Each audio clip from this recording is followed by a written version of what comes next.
स्वागत। आज आपण मराठीचा अत्यंत महत्त्वपूर्ण घटक पाहणार आहोत, ज्याचं नाव आहे वृत्त। बऱ्याच जणांना वृत्त अवघड जात आहे। मुलांची मागणी होती की सर एकदा वृत्त ह्या टॉपिकवर तुम्ही थोडीशी चर्चा करा। तर आपल्याला महत्त्वाचा टॉपिक या ठिकाणी घ्यायचा आहे, त्याचं नाव आहे वृत्त। पहा, लक्ष द्या, आपल्या मनात जे विचार येतात ते जसेच्या तसे बोलून दाखवणे म्हणजे गद्य। आपल्या मनात जे विचार येतात ते जसेच्या तसे बोलून दाखवणे म्हणजे गद्य। तर तेच विचार जसेच्या तसे न बोलता चालीवर आणि सुरावर म्हणता येईल अशी रचना करणे म्हणजे काय? पद्य। उदाहरणार्थ गद्य म्हणजे आपण जे बोलतो, बरोबर आहे, धडा आपण म्हणतो आपल्या भाषेमध्ये, गद्य म्हणजे धडा। उदाहरणार्थ मी म्हणलो दिंडी पंढरीला चालली, कवितेमध्ये पहा दिंडी पहा चालली पंढरीला, बरोबर आहे का, दिंडी चालली पंढरीला। किंवा दुसरं एखादं उदाहरण आपल्याला लक्षात येईल ज्याला आपण गद्य असं म्हणतो। उदाहरणार्थ आई आपल्या बाळाला झोपू घालत आहे, बाळ डोळे मिटून घे व झोप, हे झालं गद्य आपल्या भाषेमध्ये। पण कवी कसं म्हणेल? पापणीच्या पंखात झोपू दे डोळ्यांची पाखरे। बघा, पद्य रचना केल्यानंतर आपल्या लक्षात आलं। मी हे का सांगत आहे? कारण पद्य रचनेचे 3 प्रकार आहेत, वृत्ताचे नाही। पद्य रचनेचे 3 प्रकार आहेत। त्यामध्ये पहिला आहे छंद, दुसरा आहे अक्षरगणवृत्त आणि तिसरा आहे मात्रावृत्त। पद्य रचनेचे 3 प्रकार, पहिला आहे छंद, दुसरा अक्षरगणवृत्त आणि तिसरा मात्रावृत्त। तर आता पहा, छंद यामध्ये काय असते? अक्षरे ऱ्हस्व दीर्घ कशी बी असली तरी सुद्धा ती नेहमी दीर्घ उच्चारली जातात, अशा सैल रचनेला छंद असे म्हणतात, नेहमी दीर्घ उच्चार। सहसा या ठिकाणी यमकांचे बंधन पाळले जाते, बरोबर आहे। ह्याच्या आपल्याला पुढे चालून 2 प्रकार बघायचे छंदाचे। त्यामध्ये पहिला आहे छंदवृत्त आणि दुसरा आहे मुक्त छंद। छंदवृत्त आणि मुक्त छंद। तर आपल्या छंद लक्षात आला, बरोबर आहे। छंदामध्ये या 2 घटनांचा अभ्यास करायचा आहे, छंदवृत्त आणि मुक्त छंद। त्याच्यानंतर आहे अक्षरगणवृत्त, याच्यामध्ये अक्षरांची संख्या समान असते। त्याच्यानंतर आहे मात्रावृत्त, इथं मात्रांची संख्या समान असते। मग आपल्या मनात प्रश्न पडला असेल, मात्रा म्हणजे काय? तर एखाद्या अक्षराचा उच्चार करण्यासाठी लागणारा वेळ किंवा कालावधी म्हणजे मात्रा। एखाद्या अक्षराचा उच्चार करण्यासाठी लागणारा वेळ किंवा कालावधी म्हणजे मात्रा असतो। ते आपण पाहणार आहेत मात्रांची संख्या कशी मोजायची, मराठीत गण किती आहेत, एक एक कन्सेप्ट आपण या ठिकाणी क्लिअर करणार आहोत। तत्पूर्वी या पद्यरचनेच्या 3 प्रकारातला पहिला महत्त्वाचा प्रकार आपल्याला या ठिकाणी बघायचा आहे, त्याचं नाव आहे छंद। आता या छंदामध्ये पहिला प्रकार मी तुम्हाला सांगितला काय आहे? छंदवृत्त। मग छंदवृत्त कसं लक्षात ठेवायचं? तर या छंदवृत्तामध्ये येते अभंग आणि ओवी, बस। अभंग आणि ओवी आपल्याला उदाहरणात दिसलं की उत्तर लिहायचं छंदवृत्त, पर्याय नसेल उत्तर लिहायचं छंद, ठीक आहे। मग आता अभंग सर्वांना पाठ आहे, ओवी बी सर्वांना माहीत आहे। मग अभंगाचे प्रकार किती असा आयोगाला प्रश्न विचारला, तर आयोगाचे प्रश्नामध्ये आपल्याला लिहायचं आहे अभंगाचे प्रकार आहेत 2। पहिला आहे लहान अभंग, दुसरा आहे मोठा अभंग।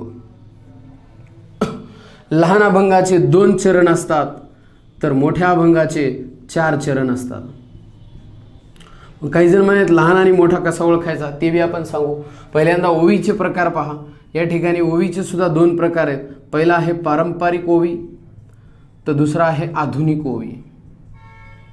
आधुनिक ओवी आपल्याला माहिती आहे, संत नामदेवास अभंगाचा प्रणेता मानतात। संत नामदेवाला अभंगाचा प्रणेता मानतात, नामदेव महाराजाला। तर अभंगाला अभंग नाव का पडलं असावं? तर तुम्हाला माहिती आहे तुकाराम महाराज यांच्या ज्या गाथा होत्या, बरोबर आहे, त्या गाथा इंद्रायणीत बुडवल्या तरी सुद्धा त्या बुडल्या नाही, म्हणून त्याला अभंग असं नाव पडलं होतं। भंग न होणारे, नष्ट न होणारे अभंग, बरोबर आहे। म्हणून आपल्या लक्षात ठेवायचे संत नामदेवास अभंगाचा प्रणेता म्हणतात। अभंगाचे प्रकार 2 आहेत, पहिला लहान अभंग, दुसरा मोठा अभंग। लहान अभंगाचे 2 चरण असतात, मोठ्या अभंगाचे 4 चरण असतात। ओवीचे प्रकार 2 आहेत, पारंपरिक ओवी, आधुनिक ओवी। पारंपरिक ओवी सुद्धा 4 चरणाची असते, बरोबर आहे, तर आधुनिक ओवी 3 किंवा 3.5 चरणाची असते, 3 किंवा 3.5 चरणाची असते। बस याच्यावर प्रश्न आपल्याला एवढेच येऊ शकतात। आता उदाहरणच लिहा म्हणले तर काही अडचण नाही, अभंगाचं उदाहरण तुम्हाला लक्षात येईल। लहान आणि मोठा कसा ओळखायचा तेही तुम्हाला उदाहरणातून लक्षात येईल। आपण पाहत आहोत छंदवृत्त। छंदवृत्तामध्ये आपण 2 प्रकार पाहू लागलो। त्याच्यामध्ये पहिल्या छंदवृत्ताचे 2 प्रकार आहेत, त्यामध्ये आपण पाहलो अभंग आणि दुसरा आहे ओवी। तर पाहता अभंगामध्ये पहिल्यांदा लहान अभंग मोठा अभंग कसा ओळखायचा? ज्या ठिकाणी समजा मी लिहिला आता बघा, जाणावा तो ज्ञानी, जाणावा तो ज्ञानी, पूर्ण समाधानी, पूर्ण समाधानी, निसंदेह मनी, निसंदेह मनी, सर्व काळ.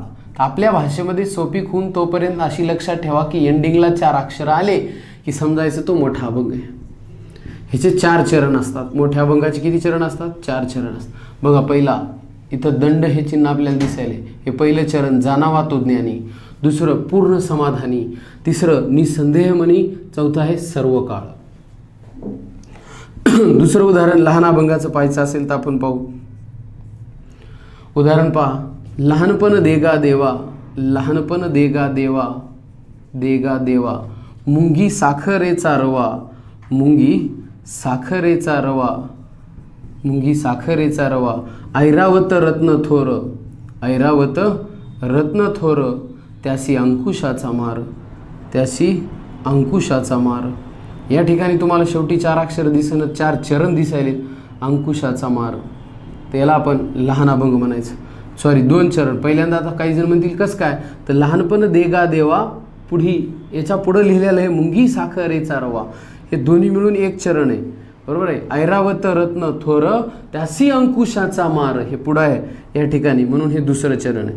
म्हणून पहिलं आणि हे दुसरं, कारण या ठिकाणी आपण जागा नसल्यामुळं खाली लिहिले, नाहीतर ही एकाच ओळीमध्ये असं असते, लहानपण देगा देवा, मुंगी साखरेचा रवा, ऐरावत रत्न थोर, त्यासी अंकुशाचा मार. म्हणून ज्या चरणामध्ये 2 चरण असतात, ज्या अभंगामध्ये 2 चरण असतात त्याला लहान अभंग म्हणायचं, तर ज्या अभंगामध्ये 4 चरण असतात त्याला मोठा अभंग म्हणायचं. काही उदाहरणं तोंडी सांगायची, तोंडी सांगू. देवाची ये द्वारी तेने मुक्तीचारी, देवाची ये द्वारी उभा क्षण भरी, तेने मुक्तीचारी साधी येल्या. बघा, देवाची ये द्वारी उभा क्षण भरी, तेने मुक्तीचारी साधी येल्या. साधी येल्या याच्यामध्ये किती शब्द आहेत? 4, म्हणून मोठा अभंग होतात. ठीक आहे, म्हणून लक्षात येते अभंग आपल्याला माहित आहे. महापुरे झाडे जाती तेथे लव्हाळे वाचती. बरोबर आहे. अभंग कोणतेही ह्याची दान देगा देवा, तुझा विसरण व्हावा. बरोबर आहे. जे की अभंग तुम्हाला कुठेही दिसू दे, तो अभंग दिसला की समजायचं ते छंद वृत्त आहे. ठीक आहे. नेक्स्ट, त्याच्यानंतर ओवी दिसली. आता ओवीमध्ये तुम्हाला म्हणलं होतं पारंपरिक ओवी आणि आधुनिक ओवी. पारंपरिक ओवीमध्ये आपल्याला माहित आहे पैनाबाई चौधरी यांच्या ओव्या. बरोबर आहे. पैनाबाई चौधरी काय म्हणतात? मन वढाय वढाय, मन वढाय वढाय, उभ्या पिकात लढोर, उभ्या पिकात लढोर. बरोबर आहे. किती हाकला हाकला, किती हाकला हाकला, फिरी येतं पिकावर. मन वढाय वढाय, उभ्या पिकात लढोर, किती हाकला हाकला, फिरी येतं पिकावर. आपल्या चंचल मनाविषयी बोलताना बहिणाबाई चौधरी वर्णन करतात की मन हे खूप चंचल असते. बरोबर आहे. मन वढाय वढाय, उभ्या पिकात लढोर. कितीही चंचल आपल्याला माहिती आहे. हे झालं म्हणलो त्याला आपण, तरीसुद्धा आपण एका सेकंदात बरेचसे विचार करू शकतो. मनामध्ये बरेच विचार येतात. कितीही कंट्रोल करण्याचा प्रयत्न केला तरी होत नाही. बरोबर आहे. फिरी येतं पिकावर. जिथं नको म्हणलं त्याच ठिकाणी आपल्याला या ठिकाणी विचार येतात. म्हणून मनाचं वर्णन करताना बहिणाबाई चौधरी म्हणतात मन वढाय वढाय, उभ्या पिकात लढोर, किती हाकला हाकला, फिरी येतं पिकावर. तर या ठिकाणी ही आधुनिक ओवी नसून पारंपरिक ओवी आहे. या पारंपरिक ओवीमध्ये तुम्हाला चरण दिसले असतील 4, 1, 2, 3 आणि 4 चरणाची असते पारंपरिक ओवी. ठीक आहे. दुसरं उदाहरण, पहिली माझी ओवी, पहिली माझी ओवी, पहिला माझा नेम, पहिली माझी ओवी, पहिला माझा नेम, तुळशी खाली राम पोथी वाची, तुळशी खाली राम पोथी वाची. पहा, 4 चरण या ठिकाणी. बरोबर आहे. म्हणजे याचा अर्थ हे नक्कीच पारंपरिक ओवीचं उदाहरण आहे. पहिली माझी ओवी, पहिला माझा नेम, तुळशी खाली राम पोथी वाची. ठीक आहे. पारंपरिक ओवीचे 2 उदाहरणं आपल्या लक्षात आले. 4 चरण यामध्ये असतात, हे बी लक्षात आलं. मग ओवी दिसली की उत्तर लिहायचं आपल्याला छंद वृत्त. किंवा आता दुसरं उदाहरण पाहू. पारंपरिक ओवी झाल्यानंतर आधुनिक ओवीचं. आधुनिक ओवी मी काय म्हणलो? आधुनिक ओवी ही 3 किंवा 3.5 चरणाची असते. आधुनिक ओवी ही 3 किंवा 3.5 चरणाची असते. ठीक आहे. मग आधुनिक ओवीचं उदाहरण काय? बाळ जातो दूरदेशा, बाळ जातो दूरदेशा, मन गेले वेडावून, मन गेले वेडावून, आज सकाळपासून पहा या ठिकाणी आपल्याला दिसायले 1, 2 आणि 3 म्हणून 3 किंवा 3.5 चरणाची जी असते त्याला आपण आधुनिक ओवी असं म्हणतो. ठीक आहे. मग ओवी पारंपरिक असो अथवा आधुनिक असो, उत्तर काय आहे त्याचं? छंदव्रत. म्हणून आपल्या भाषेमध्ये माझं तर म्हणणं लक्षात ठेवा, अभंग आणि ओवी म्हणजे छंदव्रत. पर्याय नसेल तर छंद. अभंगाचे प्रकार 2, ओवीचे प्रकार 2. लहान अभंग, मोठा अभंग, पारंपरिक ओवी आणि आधुनिक ओवी. ठीक आहे. छंदामधला हा पहिला प्रकार छंदव्रत आपल्या लक्षात आला असेल अशी अपेक्षा. छंदाचा दुसरा प्रकार आपण पाहत होतो, पद्यरचनेचे 3 प्रकार, त्याच्यातला पहिला होता छंदव्रत, त्याच्यामध्ये आपण पाहिलं अभंग आणि ओवी. आता दुसरा प्रकार आहे छंदाचा, त्यामध्ये आहे मुक्त छंद. नावातच आहे, मुक्तपणे केलेली रचना या ठिकाणी अपेक्षित असते. म्हणजे काय? ज्या ठिकाणी अक्षर, नंबर 2 मात्रा, नंबर 3 गण, नंबर 4 चरण संख्या यापैकी कुठलेच बंधन नसते. बरोबर आहे. कुठलेच बंधन नसते त्याला आपण मुक्त छंद असतो. प्रत्येक ओळीला विशिष्ट अशी एक लय असते, मात्र अंगभूत लय असते. बरोबर आहे. मुक्त छंदामध्ये त्याचं वाचन आघात प्रधान असते. बरोबर आहे. आपल्या मनात ज्या काही भावना आहेत, बरोबर आहे, दुःखद भावना असतील किंवा काही भावना असतील ज्या आपल्याला सांगायच्या समोर, अशा भावना व्यक्त करण्यासाठी मुक्त छंदाचा उपयोग केलेला असतो. मग आता कोणत्या भावना येतात? अक्षरांची संख्या समान असो नसो, मात्रांची संख्या समान असो नसो, गणांची संख्या सारखी असो नसो, चरण संख्या. एवढंच काय तर मुक्त छंदामध्ये जे छोटे छोटे चरण असतात, सामान्यतः 5 किंवा 6 अक्षराचं चरण असते, पण ते बी छोटे छोटे चरण असतात, त्याला आपण चरणक किंवा उपचरण असं म्हणतात. हा प्रश्न मात्र परीक्षेमध्ये विचारलेला आहे की मुक्त छंदामध्ये जे छोटे छोटे चरण असतात त्याला टिंबटिंब असे म्हणतात, तर उत्तर चरणक किंवा उपचरण असे म्हणतात. एवढंच लक्षात ठेवायचं मुक्त छंद.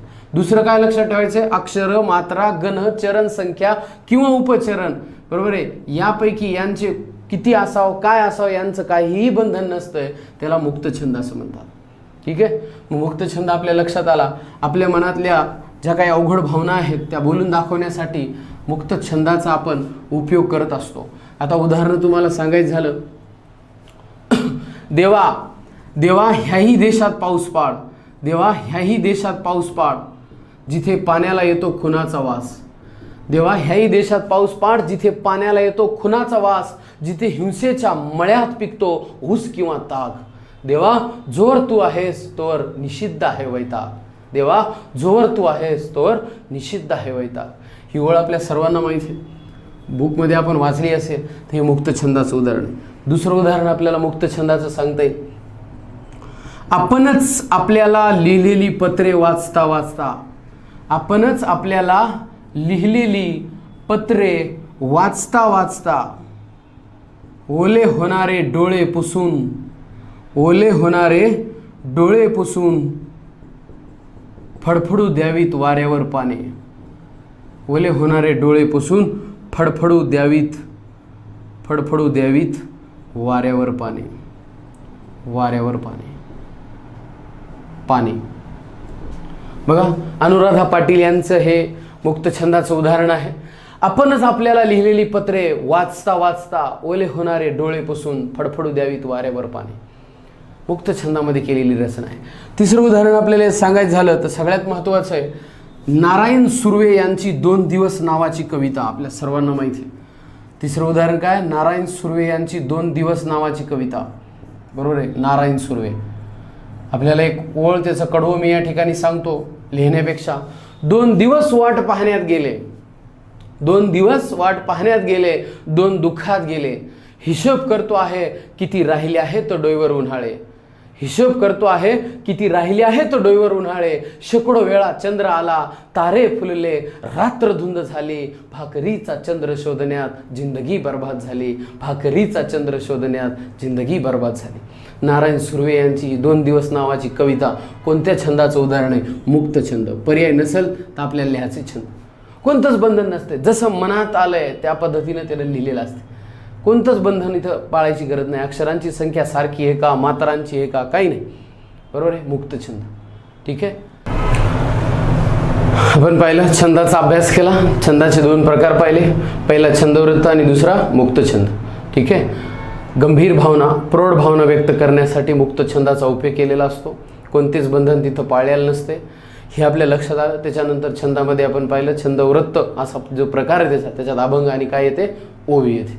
आता याच्यानंतर आपल्याला शिकायचं आहे पुढचा कार्यक्रम, त्याचं नाव आहे अक्षर गणवृत्त. आता अक्षर गणवृत्त शिकायच्या अगोदर याच्यामध्ये जो शब्द आहे गण, नावातच याची व्याख्या आहे. ज्या ठिकाणी जिथे कवितेच्या चरणात अक्षरांची संख्या समान असते तिथे अक्षर गणवृत्त. अक्षरांची संख्या समान असते म्हणजे नेमकं काय ते पहा. सदा सर्वदा योग तुझा घडावा, सदा सर्वदा योग तुझा घडावा, तुझे कारणी देह माझा पडावा, तुझे कारणी देह माझा पडावा. अशी ओळ तुम्ही या ठिकाणी ऐकली असेल, बरोबर आहे. अभंग वगैरे ऐकला असेल. आता पहा पहिली ओळ पहा. 1 2 3 4 5 6 7 8 9 10 11 12 किती अक्षर भरले पहिल्या ओळीमध्ये, 12 अक्षर भरले. ठीक आहे. दुसऱ्या ओळीमध्ये मोजा 1 2 3 4 5 6 7 8 9 10 11 12. पहिल्या ओळीमध्ये अक्षर भरले 12, दुसऱ्या ओळीमध्ये भी अक्षरांची संख्या भरली 12. मग जिथे अक्षरांची संख्या समान असते तिथे काय होतंय, अक्षर गणवृत्त होते. ही झाली पहिली कन्सेप्ट. आता अक्षर गणवृत्तामध्ये प्रश्न पडला असेल, सर कळालं आम्हाला अक्षर गणवृत्ताची व्याख्या, आता सांगा आम्हाला गण म्हणजे काय. तर लक्षात घ्या, कवितेतील अक्षरे मोजण्याचे माप, कवितेतील अक्षरे मोजण्याचे माप म्हणजे गण. कवितेतील अक्षरे मोजण्याचे माप म्हणजे गण, बरोबर आहे. मग आता कवितेतील अक्षर मोजायचे म्हणजे काय, जेव्हा बी आपल्याला गण ठरवायचा असतो तेव्हा 3 अक्षराचा गट करावा लागतो. किती, 3 अक्षराचा गट करावा लागतो. ठीक आहे. म्हणून गण ठरवताना किती अक्षरांचा गट करावा लागतो, तर तुम्ही म्हणायचं 3 अक्षरांचा गट करावा लागतो, सगळ्यात महत्त्वाचं. मग मराठीमध्ये गण किती आहेत, तर मराठीमध्ये जे गण आहेत, बरोबर आहे, 8 गण आहेत. किती आहेत गण, 8. कशी लक्षात ठेवायची ते पहा. य मा तारा ज भान स ल ग, यमा तारा जभान सलग. ही ओळ लक्षात राहू द्या. 8 गण तुमच्या लक्षात आलेच म्हणून समजा. कशी फोड करायची, यमा तारा जभान सलग, यमा तारा जभान सलग, यमा तारा जभान सलग. मग यामध्ये 8 गण कोणते, पहिला अक्षर पाहता 3 अक्षरांचा गट, 8ला 8 गण तुम्हाला मी या ठिकाणी लिहून दाखवणार आहे, बरोबर आहे. तर पहिला जे आहे य गण, इथून 3 अक्षर घ्यायचेत आपल्याला. य पासून सुरू होणारे, सांगा बरं, य पासून सुरू होणारे 3 अक्षर. य माता, हे पहा, य माता झाला य गण तयार तुमचं, बरोबर आहे, य माता. दुसरा य कॅन्सल करा, आता पुढचे 3 अक्षर मोजा. मा तारा, मा तारा, इथंच आहेत 3 अक्षर, तुम्हाला मनानं सांगायचे नाही. मा कट करा, आता पुढची 3 अक्षर सांगा बरं. तारा ज, करेक्ट, त गण, बरोबर आहे. ता कट करा, आता पुढचे 3 अक्षर. राज भा र गण. त्याच्यानंतर ज भान, ज भान ज गण, बरोबर आहे. त्याच्यानंतर ज कट झाला, भान स 3 अक्षर, भान स भ गण. त्याच्यानंतर न गण, न स ल 3 अक्षर. त्याच्या पुढं स गण, स ल ग, स ल ग, बरोबर आहे. य माता, मातारा, ताराज, राजभा, जभान, भानस, नसल आणि सलग. आता 3 अक्षर तयारच होऊ शकत नाहीत, कारण आता शेवटी ल आणि ग उरले. म्हणूनच लक्षात ठेवायचं, जेव्हा जेव्हा 3 अक्षरांचा गट करता येणं शक्य नाही तेव्हा उर्वरित अक्षरांना आपल्याला लघु किंवा गुरु असं म्हणायचे. म्हणून ल म्हणजे लघु, ग म्हणजे गुरु असते. आता पहा, यमाता म्हणजे य गण कधी होतो यांचा आपल्याला ठरवायचा आहे लघु गुरुक्रम. कोणता, लघु गुरुक्रम. मग लघु गुरुक्रम माहिती आहे आपल्याला, लघु म्हणजे काय हो, ऱ्हस्व अक्षरांना लघु म्हणतात, तर दीर्घ अक्षरांना गुरु म्हणतात. मग ह्रस्व म्हणजे ज्याचा उच्चार आखूड होतो, गुरु म्हणजे ज्याचा उच्चार दीर्घ होतो. मग ह्रस्व म्हणजे आपल्याला माहिती आहे ह्रस्व स्वर अ इ उ रू आणि लू, बरोबर आहे का नाही. आता आलाय नवीन ॲ, हे सगळे काय आहेत, ह्रस्व स्वर आहेत. मग आता ज्याला काना नाही, दुसरी वेलांटी नाही, दुसरा उकार नाही, ते सगळे ह्रस्व, बरोबर आहे. ज्याच्यावर मात्रा नाही सगळे ह्रस्व धरायचे. आता बघा इथं पहा, यमाता, सांगा हे ह्रस्व आहे का नाही. मग ह्रस्व अक्षरांना अर्धचंद्रानं दाखवायचं आणि गुरु अक्षरांना असं दाखवायचं. हे ह्रस्व अक्षरांना लघु म्हणतात, तर दीर्घ अक्षरांना गुरु म्हणतात, गुरु, बरोबर आहे या ठिकाणी. मग लघु पहा, य मा ता, बघा लघु गुरु गुरु याला म्हणायचं यगण. याची आवश्यकता नाही आहे, पण आपण उगा गण हा विषय निघाला आहे तर हे समजून सांगणं आवश्यक आहे म्हणून आपण बोलत. एका परीक्षेमध्ये आपल्याला येणार नाही. यमाता लघु गुरु गुरु, मातारा गुरु गुरु गुरु मगन, मातारा मगन. का झालं सांगा बरं? सगळेच काय येतं? दीर्घ येतं. मग इथं दीर्घ दीर्घ लघु म्हणून गुरु गुरु लघु कोणता गण होतो? त गण. बरोबर आहे. राजभा गुरु लघु गुरु र गण. हे झाले 4 गण. आता य म त र. आता ज गण लघु गुरु लघु ज गण. बरोबर आहे. भानस गुरु लघु लघु भ गण. बरोबर आहे. नसल लघु लघु लघु न गण. बरोबर आहे. आणि सलग लघु लघु गुरु याला म्हणायचं स गण. ठीक आहे. म्हणजे पुढचे झाले जभ नस. म्हणून 8 गण कोणचे आहेत सांगा? यम तर जभ नस हे 8 गण आहेत. कोणचा गण कधी होतो? एका ह्याच्यात बी तुम्हाला ही मांडणी जी केलेली आपण लघु गुरुक्रमाची एकाही जागेवर तुम्हाला रिपीट दिसत नसेल. त्याचं कारण म्हणूनच हे 8 गण आहेत. ठीक आहे. मग आता तुम्हाला प्रश्न पडला असेल की या ग ला मी गुरु काऊन लिहिलं बा? ग तर लघु आहे. ज्या बी अक्षरावर अनुस्वार असेल, सर लक्ष द्या, ज्या भी अक्षरावर अनुस्वार असेल, अनुस्वार, मग ते अक्षर कोणतं बी राहू द्या. बरोबर आहे. अनुस्वार असलं की ते अक्षर आपल्याला गुरु लिहायचे, त्याच्या पुढे लघु लघु आहे, ओके लघु. तसं सलगमध्ये अनुस्वार होता म्हणून आपण त्याला काय लिहिलं? लघु लघु गुरु लिहिलं.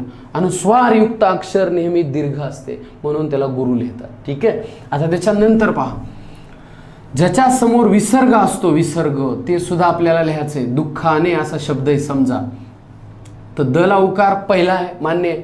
मात्र द आता नियमानं लघु लिहायला पाहिजे, परंतु हे लघु येत नसून काय येते? गुरु येते. तेच कारण समोर विसर्ग आला. दुसरा नियम, ज्याच्या समोर विसर्ग आहे, विसर्गाच्या पूर्वीचा अक्षर नेहमी गुरु असते, नेहमी गुरु असते. ठीक आहे. मग आता पहा, विसर्गाच्या पूर्वी दु आहे म्हणून गुरु, खला काना खा आहे म्हणल्या गुरु, नवर मात्रा आहे दुःखाने म्हणून गुरु, गुरु गुरु गुरु हा झाला दुःखाने या शब्दाचा लघु गुरुक्रम. ठीक आहे. विसर्गाच्या पूर्वीचे अक्षर गुरु मानावे, हे दुसरा नियम लक्षात ठेवायचा अपवादात्मक आपल्याला. तिसरा, जर जोडाक्षराचा आघात पहिल्या अक्षरावर पडत असेल, पुस्तक या शब्दामध्ये स्तक, स्त जे दिसायले हे जोडाक्षर आहे. बरोबर आहे. मग या जोडाक्षराचा आघात या प ला काना पूवर पडत आहे, म्हणजे ते लघु असून सुद्धा आपल्या मुखातून त्या पूचा उच्चार दीर्घ होत आहे. म्हणून जोडाक्षराचा आघात याच्या होत असल्यामुळे पुस्तक, पुस्तक. बरोबर आहे. पुस्तक म्हणताना स्तक हे जरी फास्ट म्हणत असलो तरी प ला उकार पू ह्याला दीर्घ वाचल्या चाललंय म्हणून याला गुरु लघु लघु. स्तला काय काना नाही, काय नाही म्हणून लघु, क ला काना नाही म्हणून पुस्तक या शब्दाचा लघु गुरुक्रम असा आहे, पुस्तक. तर सर्वच वेळेस असं लिहायचं आहे का? उत्तर नाही.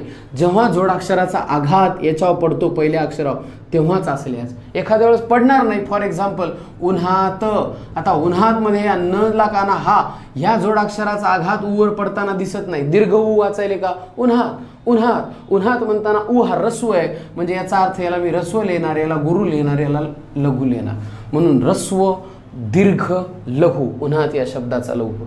परीक्षेला यायला आपल्याला माहिती आहे की दिलेल्या शब्दामध्ये खालीलपैकी कोणता लघु गुरुक्रम योग्य आहे ते सांगा.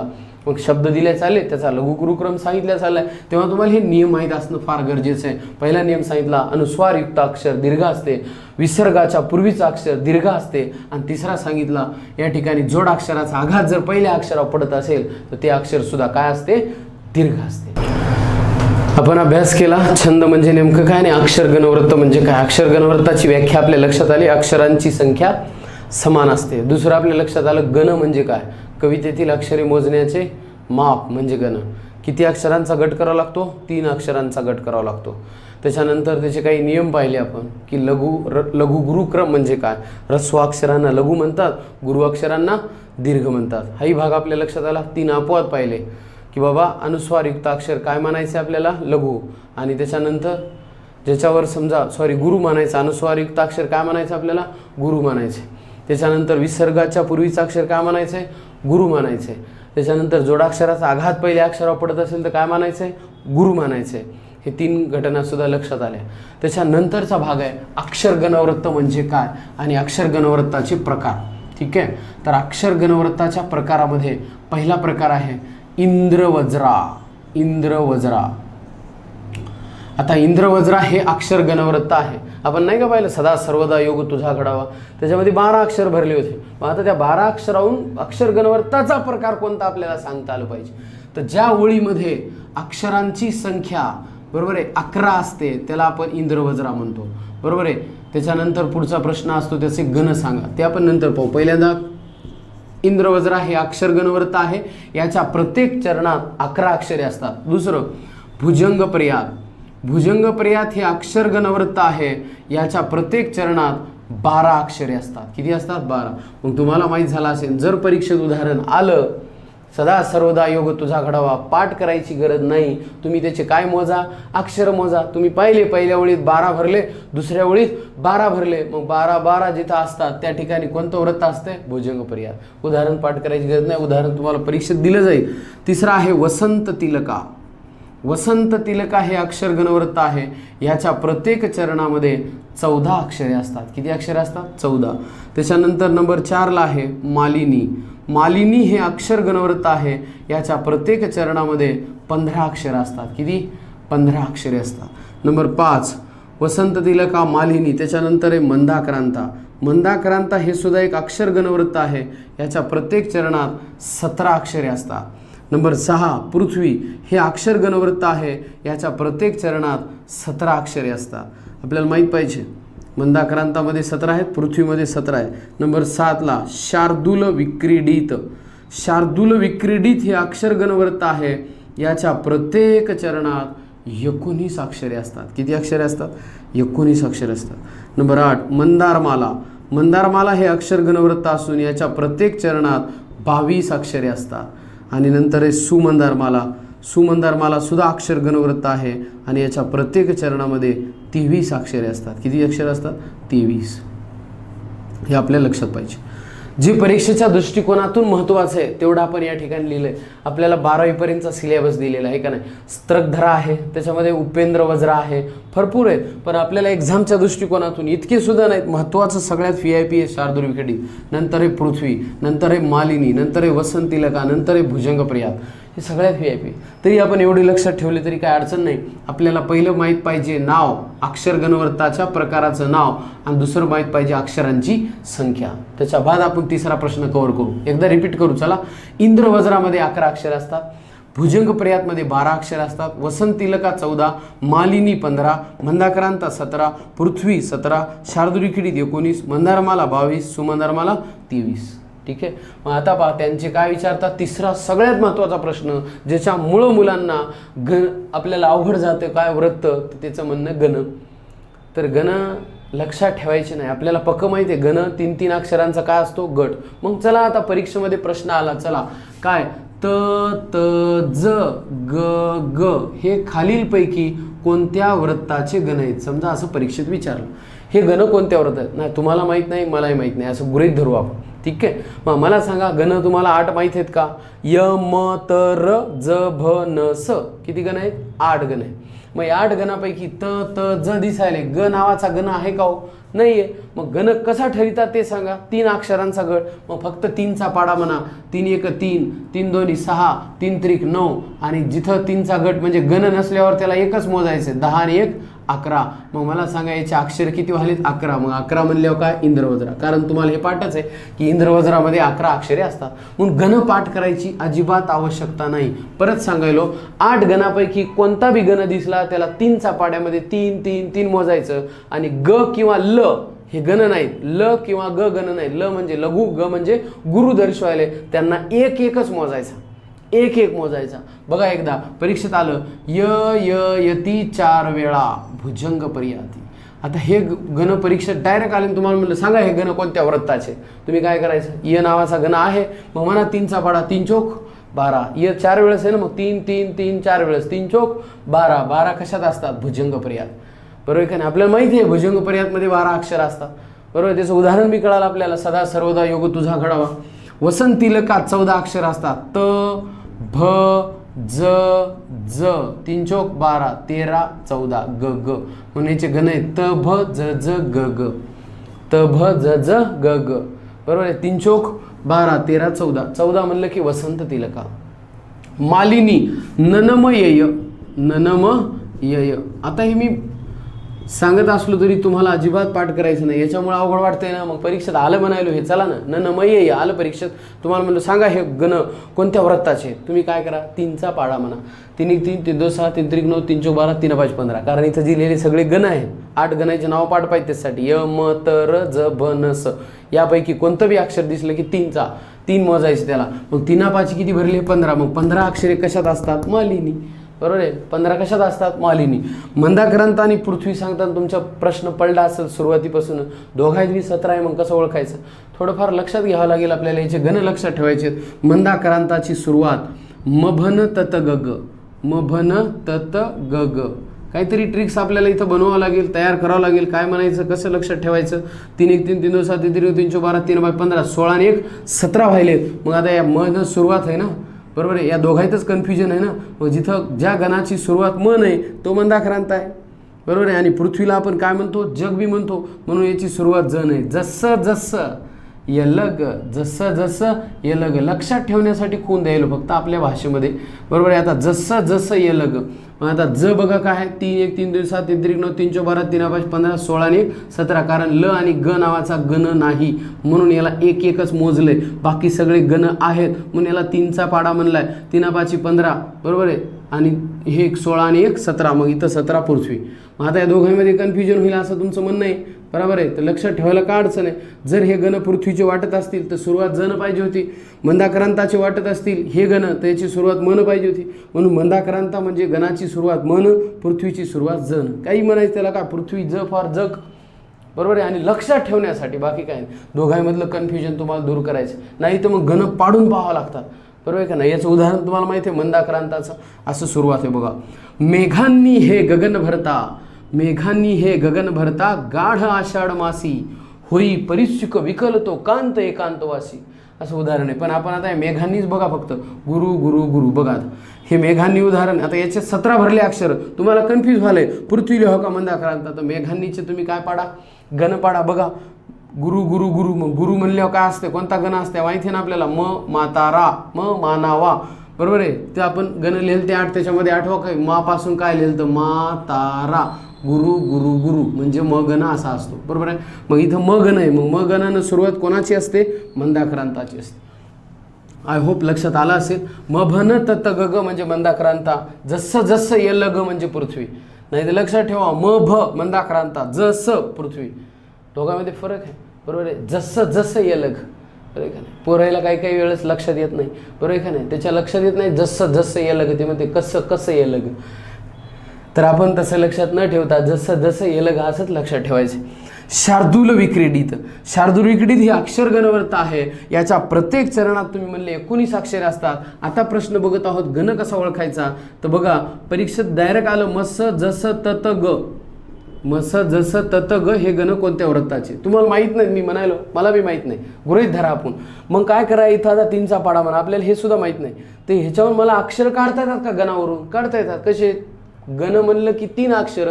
मग कमॉन 3 1 3 3 2 7 3 3 9 3 4 12 3 5 15 3 6 18 आणि हा एक ग ग गण नाही म्हणून 1 18 आणि 1 19. मग 19 अक्षर कशात असतात हे मात्र तुम्हाला पक्कच माहीत पाहिजे. ह्या 2 घटना नावं आणि अक्षर. मग 19 अक्षर कशात असतात शार्दूल विक्रीडित. म्हणून हे गण शार्दूल विक्रीडितचे आहेत. फक्त गणामुळेच अवघड जाते बाकी काय. मंदारमाला 22 7 वेळेस त लिहायचं 1 2 3 4 5 6 7 आणि एकदा ग बरोबर आहे. लक्षात कसं ठेवायचं 7 ग म्हणायचं. काय म्हणायचं 7 ग सॉरी 7 त त लिहायचं आणि ग 7 ग म्हणजे 7 वेळेस त येते आणि एकदा ग येते. 7 त्रिक 21 आणि एकदाचा गचा 1 22. म्हणून 22 अक्षर कशात असतात तर मंदारमालामध्ये असतात 22 अक्षर. सुमंदारमाला 23 अक्षर असतात. इथं य लिहायचं 7 वेळेस बरोबर. य य य 3 4 5 6 7 7 त्रिक 21 ल लिहायचं 22 आणि एक ग लिहायचं ल ग 23 बरोबर आहे. म्हणून मंदारमालाचे या ठिकाणी किती अक्षर असतात मंदारमालामध्ये 23. मोजा 3 7 21 7 वेळेस य आहे आणि 22 23. म्हणजे सुमंदारमाला असं लक्षात ठेवायचं 7 य ल ग बरोबर आहे का. 7 य ल ग म्हणजे 7 वेळेस य आहे आणि ल आणि ग आहे. इथं 7 वेळेस त होतं मंदारमाला, म्हणून 7 वेळेस त म्हणलं की मंदारमाला, 7 वेळेस ये म्हणलं की दुसरीकडे कुठं आहे का नाही, सुमंदारमाला. 100% ओळखता येते. फक्त तुमच्या लक्षात यायला पाहिजे की गणाला मला 3 मोजायचे. ज्याला गणावरून अक्षरांची संख्या काढता आली त्याला 100% अक्षराहून वृत्ताचं नाव सांगता येते. 3च प्रश्न VIP आहे, 3च प्रश्न महत्त्वाचे.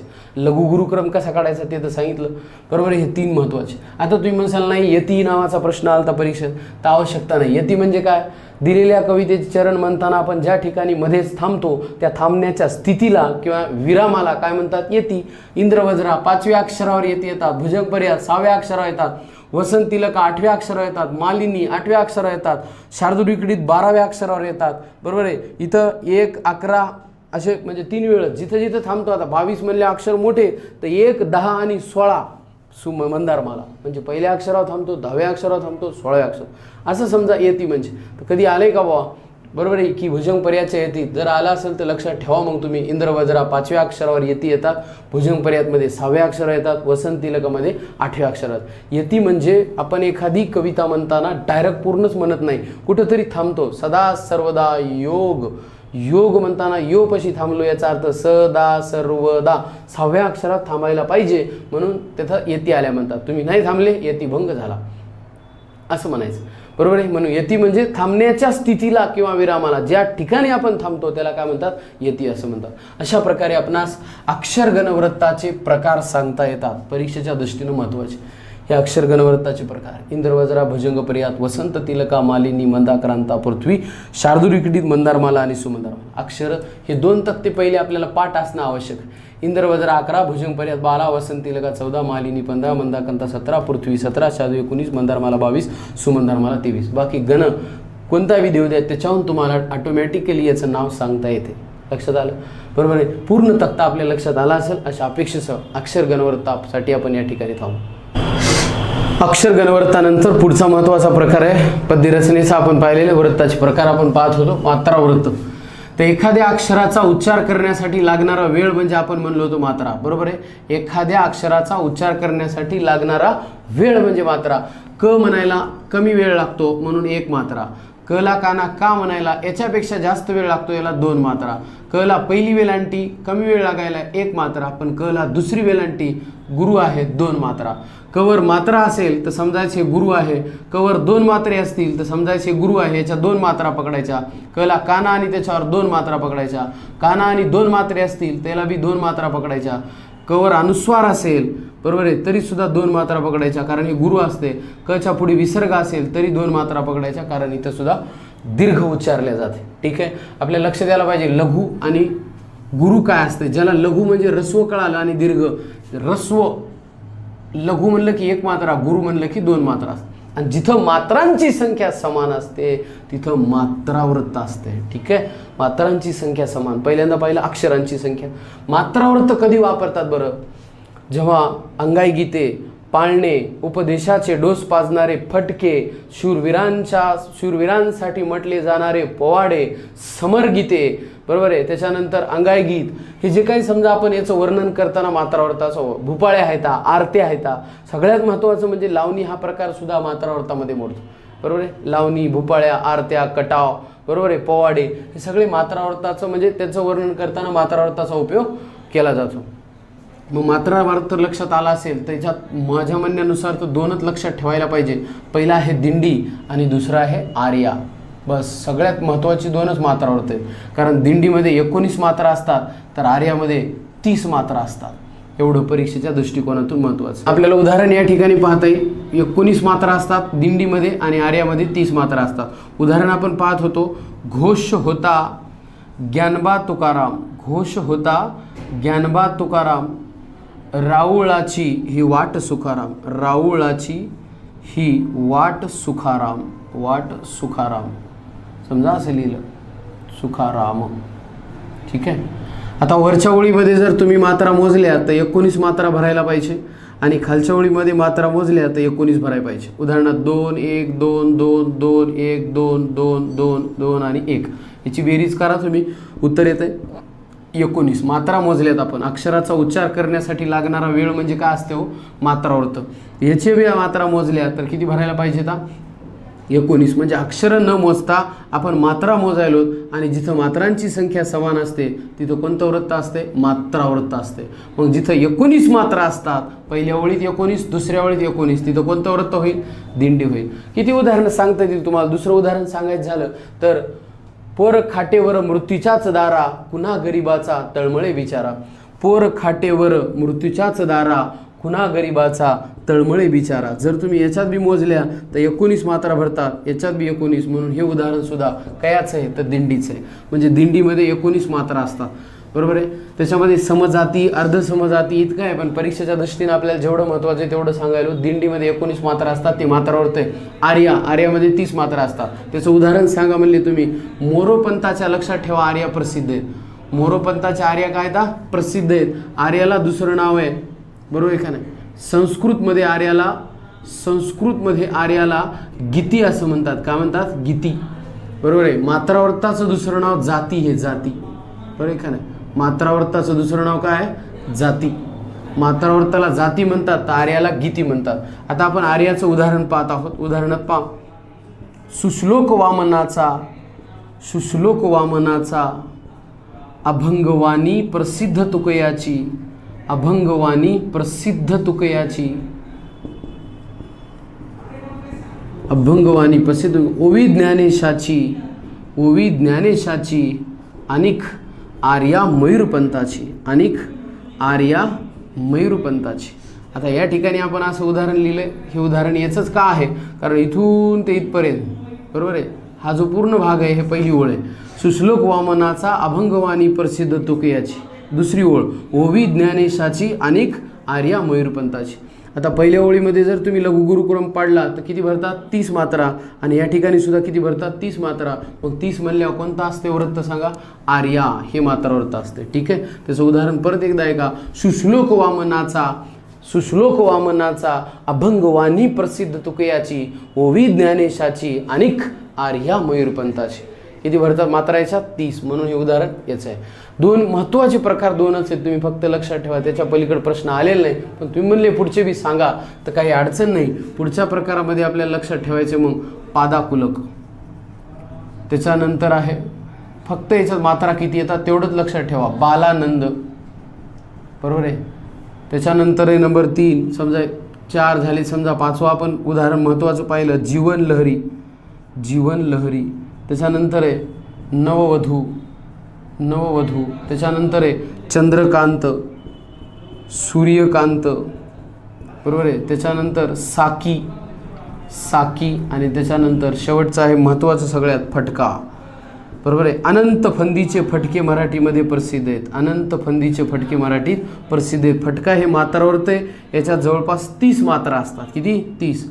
चंद्रकांत कसं लक्षात ठेवायचे? इथून पहा सगळे. पादाकुलक 16 मात्रा असतात. बालानंद, बरोबर आहे, 14 मात्रा असतात. जीवनलहरी 12 मात्रा असतात. नववधू 16 मात्रा असतात. चंद्रकांत 26 मात्रा असतात. सूर्यकांत 27 मात्रा असतात. साकी 28 मात्रा असतात. हे काही मात्रावर्त इतर महत्त्वाचे ज्याचे नावं आणि मात्रा आपल्याला लक्षात ठेवायचे, बरोबर आहे. मग एखादं म्हणजे उदाहरण सांगा. परीक्षेत आल्यानंतर आपल्याला मोजता येते. गणपतवाणी विडी पिताना चावायचा नुसतीच काडी, आणि मनाशीच म्हणायचा या जागेवर बांधीन वाडी, बरोबर आहे. गणपतवाणी विडी पिताना हे जे उदाहरण आहे हे पादाकुलकचं आहे. बालानंद कुसुमाग्रज, बरोबर आहे, आपल्याला सर्वांना माहीत आहे. त्यांनी उदाहरण सांगितलेले आनंदी आनंद गडे जिकडे तिकडे चोहीकडे, हे बालानंदचं उदाहरण आहे, बरोबर आहे. जीवनलहरीचं उदाहरण आपल्याला ऐकायला बरं वाटेल. तू माझी नाहीस तर मीही तुझा हो कसा, वरवरच्या हसण्याचा टाकू नको गळफासा. तू माझी नाहीस तर मीही तुझा हो कसा, वरवरच्या हसण्याचा टाकू नको गळफासा. जीवनलहरी 12 मात्रा असतात. नववधू प्रिया मी बावरते, लाजते पुढे सरते मागे फिरते. नववधूचं उदाहरण 16 मात्रा असतात, बरोबर आहे. त्याच्यानंतर अनंत फंदीचे फटके मराठीमध्ये प्रसिद्ध आहे, बरोबर आहे. भल्या माणसा 10 लाखाची गोष्ट सांगतो विसरू नको, संसारामध्ये ऐसा आपला उगच भटकत फिरू नको. उत्तर फटका, बरोबर आहे. भल्या माणसा 10 लाखाची गोष्ट सांगतो विसरू नको, संसारामध्ये ऐसा आपला उगच भटकत फिरू नको. कशाचं उदाहरण आहे? फटक्याचं उदाहरण.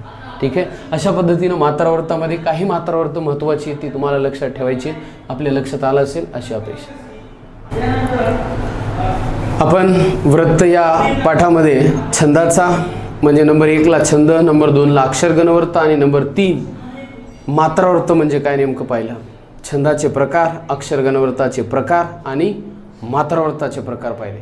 आता ह्या वृत्त धड्यावर नेमके इतर स्पर्धा परीक्षेमध्ये काय काय प्रश्न विचारले गेले त्यावर आपण चर्चा करूया. पहिला प्रश्न यावर आला. आपल्या किती जणांना हा प्रश्न सांगता येते तेच आपल्याला बघायचे. कवितेतील ऱ्हस्व अक्षरांना काय म्हणतात? प्रत्येकाच्या मनामध्ये उत्तर आला असेल. कवितेतील ऱ्हस्व अक्षरांना लघु असं म्हणतात. बरोबर आहे.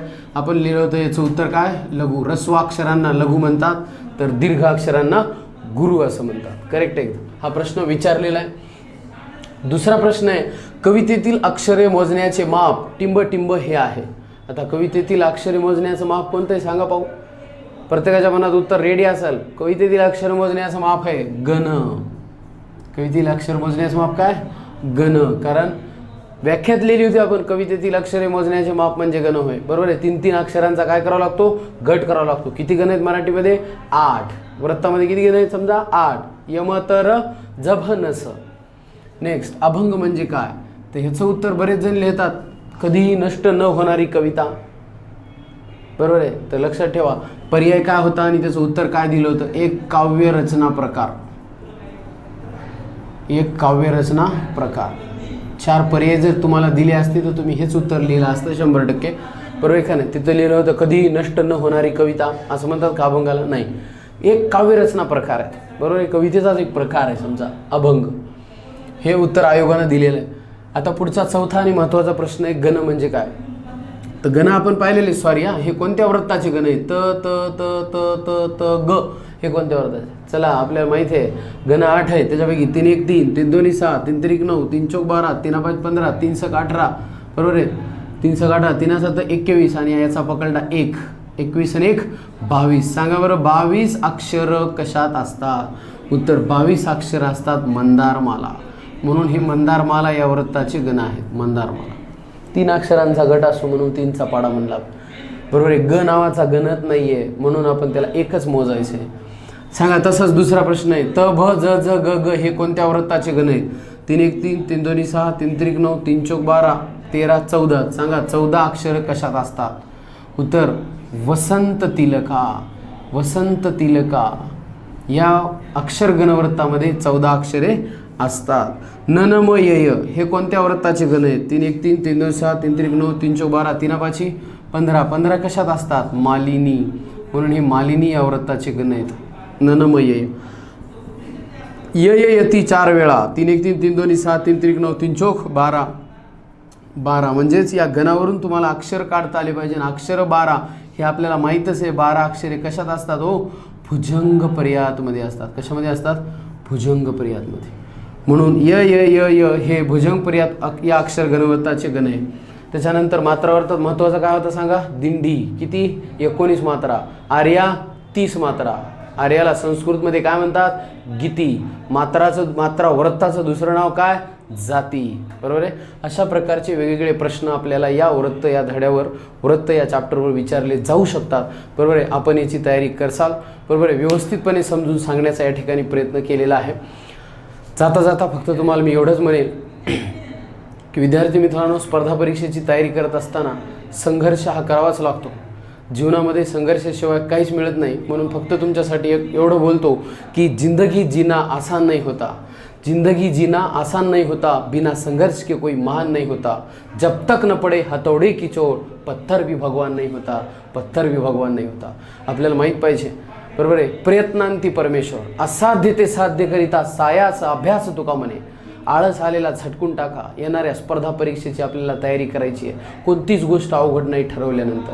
तर मनातले मनात आपला जो आत्मविश्वास आहे त्याला जागृत करूया आणि मराठीचीच नाही तर संपूर्ण विषयाची आपल्याला याच पद्धतीने तयारी करायची आहे. आणि